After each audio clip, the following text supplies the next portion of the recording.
देश की राजनीति में उत्तर प्रदेश का एक अलग ही भौकाल है, क्योंकि उत्तर प्रदेश ही है जहां लोकसभा की सबसे ज्यादा यानी 80 सीटें हैं। इसलिए यूपी के बारे में अक्सर कहा जाता है कि दिल्ली का रास्ता यूपी से होकर गुजरता है, यानी जिसने यूपी जीत लिया उसको देश में सत्ता मिल जाती है। यही वजह है कि इस बार समाजवादी पार्टी के अध्यक्ष अखिलेश यादव यूपी की सभी 80 सीटें जीतने का दावा कर रहे हैं, जबकि साल 2014 और 2019 के लोकसभा चुनाव में मोदी की प्रचंड लहर ने उनकी पार्टी का क्या हाल किया था, ये किसी से भी छिपा नहीं है। लेकिन इसके बावजूद अखिलेश यादव यूपी की सभी 80 सीटें जीतने का दावा कर रहे हैं, तो वहीं दूसरी तरफ एक सर्वे ने अखिलेश यादव के दावों की हवा निकाल दी है।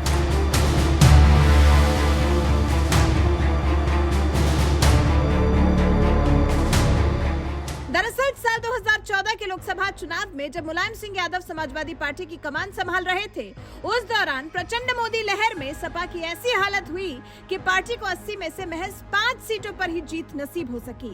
और 5 साल बाद जब अखिलेश यादव के पास समाजवादी पार्टी की कमान आई, तो उन्होंने बीएसपी सुप्रीमो मायावती के साथ गठबंधन करके चुनाव लड़ा, लेकिन इसके बावजूद सपा 5 सीटों से आगे नहीं बढ़ पाई। और अब यही अखिलेश यादव विपक्षी एकता वाले गठबंधन के दम पर साल 2024 के लोकसभा चुनाव में यूपी की सभी 80 सीटें जीतने का दावा कर रहे हैं। लेकिन इंडिया टीवी सीएनएक्स सर्वे के नतीजों ने अखिलेश यादव के दावों की पोल खोल कर रख दी है। 26 दलों की विपक्षी एकता वाला गठबंधन बनने के बाद आए सर्वे के नतीजों में बताया गया है यूपी की 80 लोकसभा सीटों में से 73 सीटों पर अकेले बीजेपी के नेतृत्व वाले एनडीए गठबंधन को जीत मिल सकती है, जबकि बची कुछ 7 सीटों पर सपा, कांग्रेस, आरएलडी के गठबंधन को जीत हासिल हो सकती है। और रही बात यूपी की 4 बार मुख्यमंत्री रह चुकी मायावती की, तो उनके बीएसपी का तो खाता भी खुलता नजर नहीं आ रहा।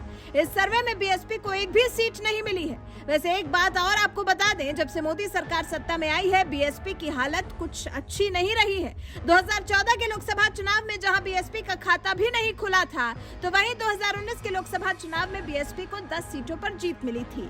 लेकिन इस सर्वे में एक बार फिर बीएसपी को जहां जबरदस्त झटका लग रहा है, तो वहीं दूसरी तरफ अखिलेश यादव 26 विपक्षी दलों वाले गठबंधन में तो शामिल हो गए हैं, लेकिन इसके बावजूद उनकी पार्टी यूपी में कोई खास कमाल करती नहीं दिख रही। और अगर साल 2024 के चुनाव में नतीजे भी सर्वे के मुताबिक ही आए, तो कोई हैरानी की बात नहीं होगी, क्योंकि मोदी के बाद जब से योगी आदित्यनाथ एक बड़े नेता के तौर पर उभरे हैं, यूपी में सपा बसपा जैसी पार्टियों की हालत खराब होती जा रही है। सपा न तो विधानसभा चुनाव जीत पा रही है और न ही नगर निगम का चुनाव जीत पा रही है। इसलिए इस बार अखिलेश यादव 26 विपक्षी पार्टियों वाले गठबंधन में शामिल हो गए हैं और यूपी की सभी 80 सीटें जीतने का दावा कर रहे हैं। वैसे सर्वे देखकर आपको क्या लगता है, विपक्षी एकता वाला गठबंधन बीजेपी को सभी 80 सीटों पर हरा पाएगा? अपनी राय हमें कमेंट कर जरूर बताएं।